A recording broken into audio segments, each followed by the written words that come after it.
Ladies and gentlemen, welcome to the Range Rover Rumble. My name's Mathew Priddy, and this is the Historics Refuel podcast, where we'll be pitting the L322 Range Rover against its predecessor, the first modern Range Rover, the P38. So stick around to the end, as we will be telling you 5 things that you won't already know about these 2 iconic cars. Buying or selling a classic car? Head to historics.co.uk or click below for a free valuation.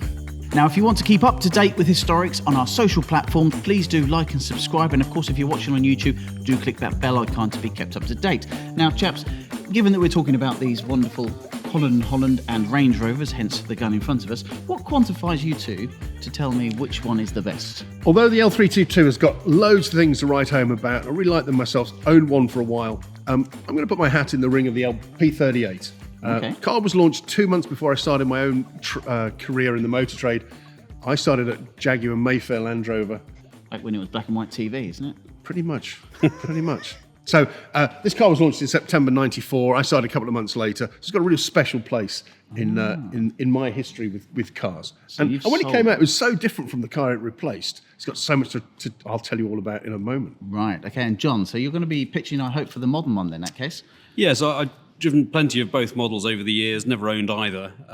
But I remember the 322 being launched, and I was working at a Jaguar Land Rover dealership at the time and borrowing one, and just the sea change in that model over its predecessor was absolutely huge. Right, so let's get straight into round one. So round one would be the design of the pair of them. Now, we've got, as I said, 2 Holland and Holland examples. So sort of the upper possible echelons of these 2 models. But generally across the brands, what would you say set it apart and would pitch the P38 above maybe the L322 on design? Difficult, because the L322 takes a lot of its styling cues from the P38, which itself was following from the classic car. You know, they've all got a similarity, and if you line up any Range Rover, you can see where the DNA lines up. P38 was just such a, like John said, a sea change from the car it replaced. So the classic car was nothing like this. It's such an exciting time. I suppose the classic, the only one that did it in the classic was the CSK. That was the only car that they put a bit of luxury into. Based on the Charles Spencer King. This car had £300 million spent. It was when it was owned by Rover. So yes. So £300 million spent developing the car. Okay, in today's terms, not a great deal, but 30 years ago, it was a chunk of money. One of the very first of the executive off-road cars. You know, now we see them everywhere, don't we? 4x4 has become a real popular statement. In those early days, Range Rover was I say this, but it was an early adopter, wasn't it? It was, yeah, because there were special editions of those earlier cars, such as the Classic, but no one had really put it into production, whereas that P38 was really the first production luxury, wasn't it? It was the first time that, you know, you wouldn't be washing it out afterwards. It was off-road, but it wasn't necessarily built for the off-road chaps. I think also they didn't have that many competitors in that marketplace at that time. I mean, the sort of coming later were the obviously the ML Mercedes, the X5 BMW. Well, they would have competed, of course, with your choice, yes, absolutely. But they actually came before, but sort of between the two. So at that time, they didn't have that much competition. Yeah, so essentially this sort of came out and was the sea change, and then very quickly sort of became old because their competitors very swiftly thought, well, hang on a minute, let's get in on this marketplace. This is a whole new way to sell cars. Because I was reading up on the P38 about designs, and obviously what they originally wanted to do was have this, as they always do, a bit like 911, they wanted to have this evolution of design, and they had all of the big design houses in the world really try and create designs. We had, I just wrote it down now, we had Pininfarina, Italia Design, Bertoni, and then British Design, and both John Hefferman and Ken Greenlee all had a crack at making the design. And only 2 went into sort of that. And it was done in-house, wasn't it, in the end? In the end, they went, well, actually, none of those really work. We'll stick with the in-house one because it's the only in-house guys who understood where it had come from and where it needed to go. And someone's famously quoted that all the other designs had sort of lost the wellies. Yeah. So they went for that sort of slightly more deliberate. And it was the last Range Rover that you could still have manual transmission, cloth-seated. So it still had a practical side to it. Yeah. But then, and we've seen where that evolution has gone since the launch of that car. The car that replaced this one. It's just got more and more luxurious, hasn't it? But the difference between these two particularly, I mean, they used to be evolution rather than revolution, but I think with this, it was revolution. It was such a massive difference. He's landing a haymaker there. Going from the Rover-derived car to the sort of BMW engines and what have you, and then latterly the Jaguar influence, which Well, this obviously is the had a first big car change. that was launched under BMW's ownership. So although it was developed with Rover's money, Yeah. BMW had taken over, and this car was launched halfway through, wasn't it? 'Cause while they were owned by BMW. Right. yeah, was it Rover that got took over by Ford? At that point, there was a deal to keep finish this product before it went into the BMW. Land Rover had been hands. owned by a few people. Obviously, yeah. But it was obviously the engines that the main reason, because obviously we think went towards BMW engines. But this car, I'll be honest with you, I favour of the two this one at this point from a design perspective, because I actually think it reflects the original Range Rover Classic a little bit closer. It feels higher, Sure. a little bit more of that shape.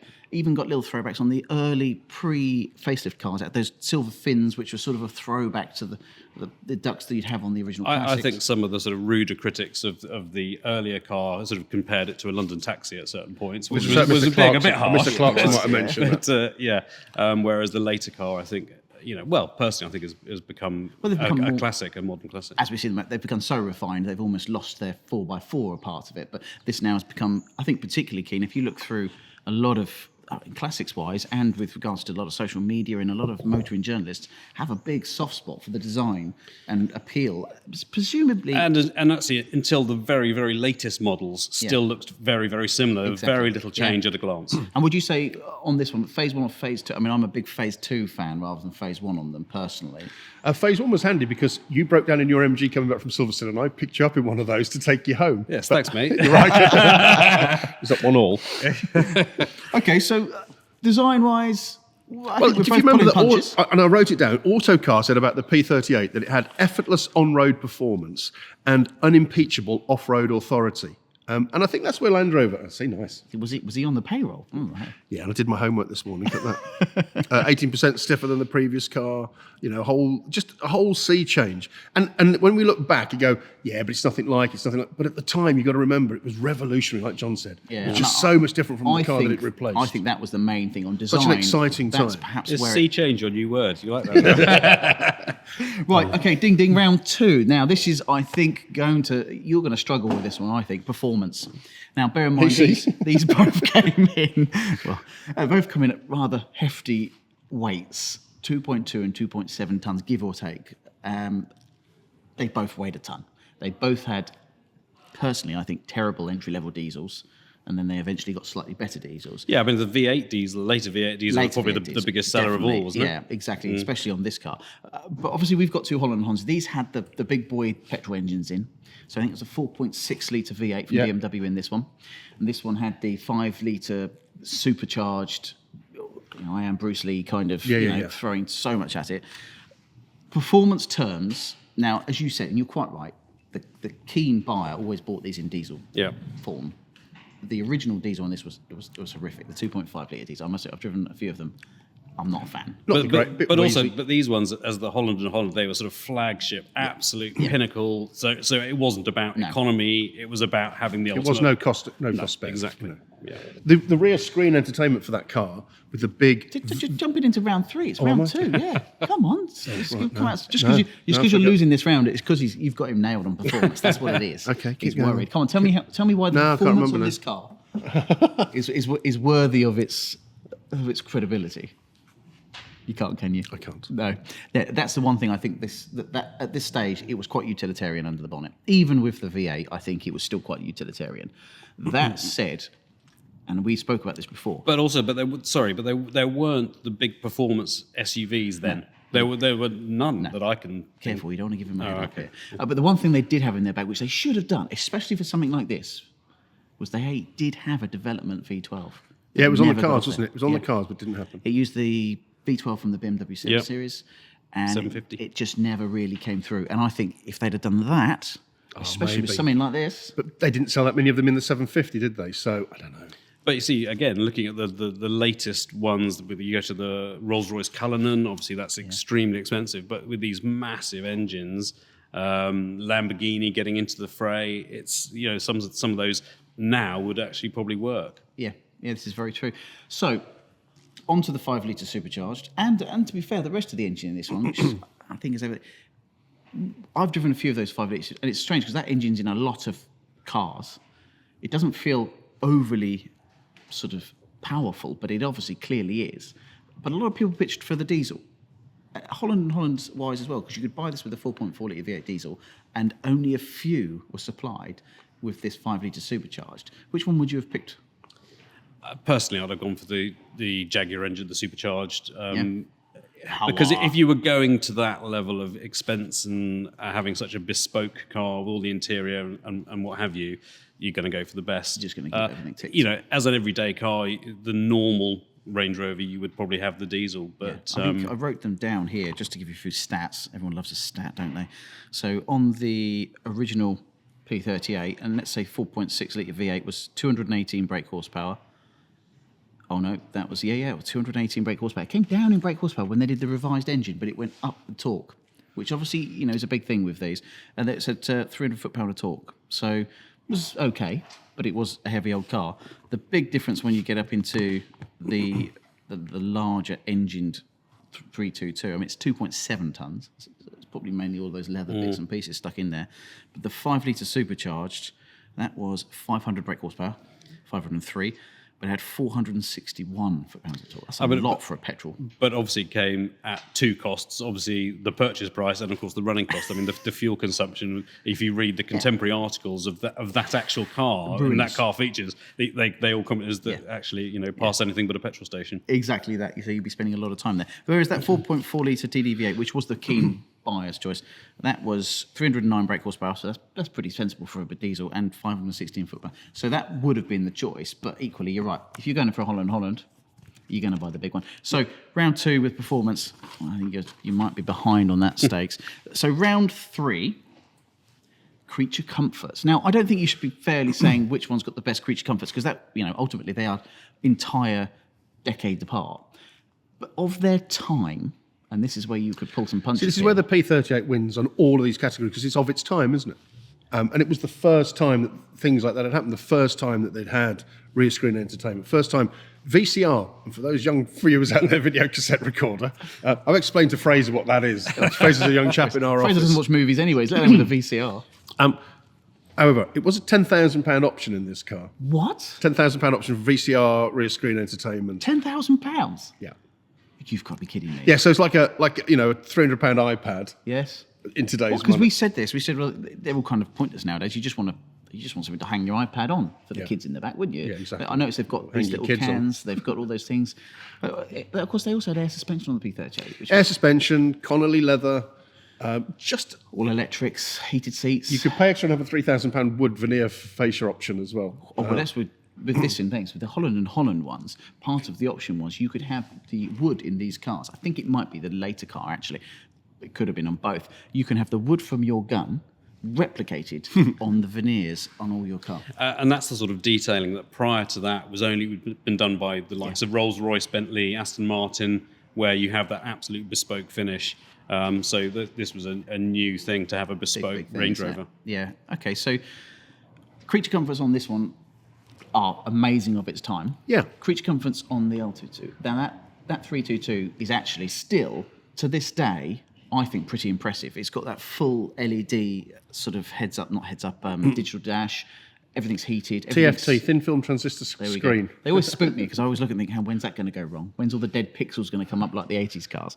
So that had an incredible amount of Well, extras. the standard car was so luxurious. There was less work to do on the later car to personalise, well, not to personalise it, but to make it more luxurious. Yeah. But it was just about then personalisation. Yeah. Did you sell much in the way of optional extras beyond that? Did you sell any of these? Well, in 2010, I sold the most of the L322s in the UK. Right, so everyone, it's Dom's fault. You've got one and you're spending all this And money. nothing to do with my And he doesn't like to talk about it, though. nothing to do with my thank you, John. My particular skill set. I worked in Mayfair where we only ever sold Range Rovers. Really, we weren't even sure what a Freelander was at those times. Too posh. So in Mayfair, just everyone buying. Yeah, which is Range Rovers. ironic, isn't it? Because it's the best 4x4x4.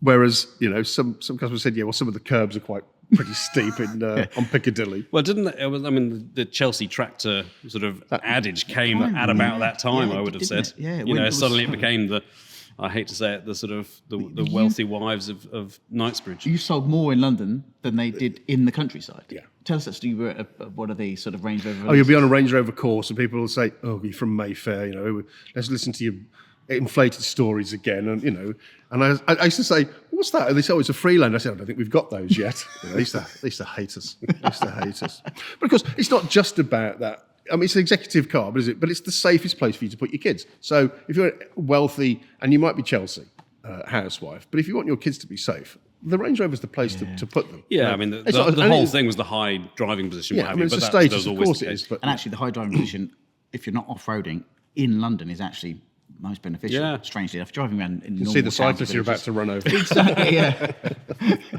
And it's difficult for them to hang on to the bonnet. Sorry. No, I think that's a valid point. Okay, so I think that's a close call in round 3. I think, I get that because that was a sea change and massively spec'd. And actually, some of the specification in them isn't that different other than the little buttons and presses. I mean, that has got fridges and what have you, but you could equally put things like that into the older car. Slipping in around 4 here about how these cars have, and it probably sits back to that design of how these cars genuinely have really affected modern culture. And when I say that, I mean movies, TVs. What I have noticed about both of these models... It's never the good guy that drives a Range Rover, is it? It's never the good guys, is it? No, that's true. I mean, tinted windows, arms in the back, Yeah. or white cars with drug dealers from South America. Gangsters, layer cake, yellow Range Rover. Oh yeah, Nice bright car. yellow. Yes, and of course it all started from the Range Rover Classic, which was in the Rise of the Foot Soldier. That was the first sort of. Gosh. And that was, but then back then that was the stately car, the Classic. Now it's just become sort of the Thugmobile. And it's never the goodie. But it was also wasn't it in that the Essex Boys? Yeah, that's That was the Rise Oh, of the oh, Foot Soldier. oh, I'm Yeah, sorry. so that's how it all started. That's, I think, sort of, we'll put that one in that one. And then suddenly you've got them, these in black. It Perhaps was drug always- dealers like their kids to go to school safely as well. That's what it is. And ride over cyclists. Right, exactly. So I think they've become, and I Googled quickly just to sort of see, what P38s or what L322s have been in particular. I genuinely couldn't find one where it was main character, but they were in everything. I mean, like every single movie, there was a baddie in it. I think the whole Jaguar Land Rover setup, they've got really good at product placement in films. If you watch the Bond movies, Yeah, I mean, all it the just Bond became films. it just became an advert Yeah. for all these, and you see these in the background. But you're right, only at the bad guy's ice cave. It's the same thing as now with the fact that all the royal family drive Jaguar Land Rovers because it's seen as a British brand, so you instantly recognise them and think it's a royal car, but at the same time it's a royal or a Crook's car. And Well, in it's between, as acceptable as a Rolls Royce, if not more so today. I think. exactly that. Not so good because I had to lend Viscount Linley my Range Rover for the weekend when his broke down. So there we are. Did you bring it back in one piece? That's the key factor. Yeah. Right, now, talking of bad guys, I'm going to bring in Mark Don't look at Perkins me. here, who's going to give us the final verdict because he's been listening away. So, John, if you could shuffle your way out, Yep. leave your cans, and Mark will shuffle on his way in. Right, Mark, come on in. Come and take John's seat. Funny enough, we were just talking about criminals owning Range Rovers. Oh, Mark. Morning, we got rid of that deadbeat John then. Oh, Stuck yeah. him out the back. Well, He no, won't that's- last. No. He won't last. Well, get Give your him a cans on. week. So, Mark, how many Range Rovers have you owned? Have you owned them all but the new one? I think I've had every model, Every single yeah. one. I'm So- a bit of a Range Rover buff, yeah. So we've been banging on about these two. Obviously, they're Holland and Holland versions, hence the gun here. It's not just to keep the staff on their toes. Okay. You've had both. Yep. Now, we've sort of tried to be pragmatic with this, i.e., we know that the newer cars are always better to a point, but in their time, what would you have said is the better of the two? You've listened to these two waffle on about it now for 10 minutes. You make the deciding factor. What car is the better? The P38, the original, let's say, Chelsea tractor. Try and put yourself back in the mindset when that turned up. You remember thinking, Oh, oh it's my not fair. lord, John's do you not here. remember? this is so much better than the last car. Well, you're going back to the old Land Rover days. Yeah. Do you remember when Land Rover was, I think, 60, 70 miles? That's showing my age now. Then what happened? The Range Rover come out, and it was a Land Rover that could do 100 miles an hour. What's going on? Stuff like that. And, the shapes were there, a bit old BMC looking inside. It was nothing. Yeah, it wasn't my cup of tea. No. No. Whereas- But you're stuck with it. Oh, listen, yeah, I had it. Yeah. Well, because it's great for towing. great No, for the Charlie family. Big Potatoes. Oh, That's what I was okay. had to have one. Okay. Yeah. So this couldn't is- afford to do That's the strap line. petrol, Charlie but Big that's- Potatoes drives one. This Okay. one's obviously the darling now, because everyone's Yes. going backwards saying that this is more of a Range Rover than the new one, which you drive one of the more modern ones. Yeah. You've had this. Would you, do you have a soft spot for that car? I think I probably that one there Yeah. is me. I did have one of them and drove it around for ages, and people said, "Oh, it broke down." That mine went forever. So you must have got the ones that Dom didn't sell then. Yeah, yeah. Dom sold hundreds of them, and all of them broke down. I was very lucky. You know, job Range creation Rover's program. great vehicles, all that. They're strong as an ox and stuff like that. Yes, everyone moans about this or that for whatever reason, but Well, I always say, any Jaguar Land Rover product just wants to go home. They're like puppies. yeah, they drive themselves. you sit in it. Well, nowadays, what do you get nowadays? You got the Radio one. Oh, you don't Not Radio 1, because it's a bit noisy for me. Radio 2 or Melody or something like that. But yeah, they are just fantastic. There's not that. It's what preference and style, isn't it? Me, probably the slightly 322. later one. Yeah. However, hang on, that's my. I think this is Range is that your Rover. call? So Yeah, is your car back from the just get service rid of yet? that, Is your yeah, car back from yeah. the service? I'll just call you back in 1 minute. It was, wasn't it? Is your car back from the Yeah. service? So yeah, Mark's car has been Yeah. in the garage. They do go there quite often, Land Rover. In fact, my Defender's got to go there next week. Has it? It's a No, product. I think they do it on purpose. Mine's just a service. You're okay. It's bits and pieces. So you think of the two, you would definitely pin the 322, which is the darling. of Yeah, there is. That is it for me. But I'm not down in that vehicle. No. I had some great times in that vehicle. It's enough actually met Anything my you wife can driving mention? that one. Yeah, she said it wasn't the money. It was all right. Well, She does like me. Mark, if you're She done does. and you've got to go She and does. collect your car, Yeah. thank you very much. Your deciding opinion is, unfortunately, Dom loses, and John, who we'll call back in a minute, has won the fight. But Dommy is a loser. Well, that's probably That why. is the I mean, problem. Yeah, I'm a winner. Well, no. Yeah. Thanks. We'll move on. He nearly We'll did. move on. Yeah. Right, thank you very I've much, got more Mark. important things to do, chaps. Thank Been you a very pleasure much. for Thanks, you. Mark. Ta-da. Bye-bye. Right, John, slip on back into your seat after all that dog's abuse you've got from the boss. But he did choose your car. He so, did. you know, on a good day, what we have decided, and I don't think it was, I mean, you fought a brave fight. It was unfair, but anyway. You know, Well, you realistically, had you had inevitable. Yeah, I mean, you had a puncher's chance, but I mean, realistically, it is And a punctured tyre. everyone does Yeah, like punctured this London, car. And isn't from an auction perspective, people are starting to really just keenly look for nice low mileage versions of this. And I think that may sort of continue as we see more and more SUVs come into a classic market. You know, it's not just the old Land Rovers now and the Range Rover Classics and the old G-Wagons. We are starting to see the more modern cars come in. Yeah, I mean, and that particular model as well, I mean, it was featured quite heavily in the Clarkson's Farm series because he loved Yes. his so much back Yeah. in the day, and they are having a Resurgence. significant follow. Yeah, Exactly. following, yeah. Right, so let's just round this love fest for Range Rover and these beautiful cars behind us with a few fun facts. Dom, do you want to kick us off on this one? Do you know why it's called the P38? Now, actually, I didn't know this at the time. Was it but because it was full of filler? Easy for you to say. Like the bloke who can't pronounce his T's and F's. Can't say fairer than that. Sorry. God. Why it's called P38? It's named after the room that the engineers and the designers worked in yes. at Land Rover. I heard this. Simple as They that. moved them to a block and then the whole thing, because it was originally called Project Phoenix. Phoenix and Discovery, but also called Project Discovery to hide the scent from the press, because they were also going to develop the car called the Discovery later on. Ah, Keep okay. them on their So the toes. P38 is the block that they designed it in. Okay, I've got one here then. Did you know that the prices of these two cars, and again, they are relatively bespoke, so that you can go high and you can go low on this. But back when this was released, and this is number one, by the way, number one of the Overfinches produced, it was a press car, which got loads of livery in it, and you can go online and have a look, £140,000. Good God. And they used to take them from Land Rover. They'd deliver them to Overfinch almost as a spare chassis, almost sometimes before paint. £140,000 later. Now that's spectacular. But bear in mind, that was £70,000. That's a hell of a lot of money when you relate that Really to is a when statement. it was. Yeah, real statement. That was a hell of a lot of money. How about yourself, John? Any fun facts? Range Rover built 30 322s for the 2003 G4 Challenge. Oh, these are the orange cars, weren't they? The orange Yes. cars, absolutely right. Yeah, and so there were 16 Easy for you to say. participating that, John. nations, and they went to America, South Africa, Australia over 28 days. It was won by a Belgian fighter pilot called Rudy Thurlen. Rudy declined the prize of a brand new Range Rover, opting instead for 2 new Defenders. So read what you will They into just spent that. 28 days in a Range Rover, Don't want one. won it and went, nah, don't want one, thanks. It's the longest test drive ever. Yeah.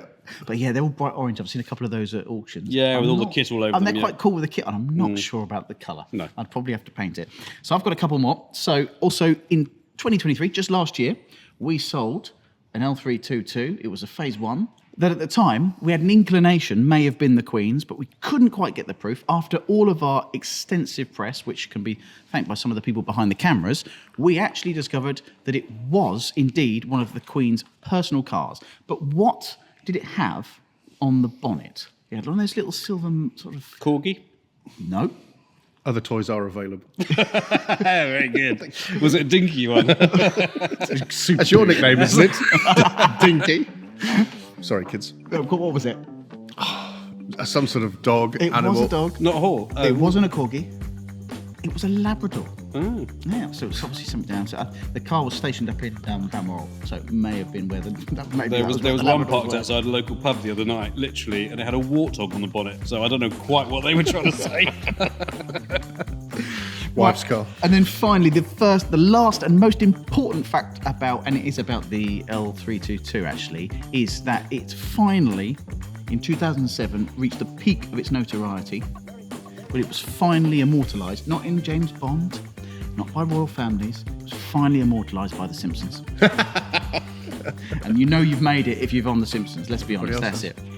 Right, so we've decided that we've got these wonderful cars. If you want to click on and follow on from this video later, please do so, because our driving episodes, Throttling Classics, myself, Tom and Vicky, will actually be driving these two cars around the Surrey Hills and just putting them to their test before we head over to the Farnborough auction.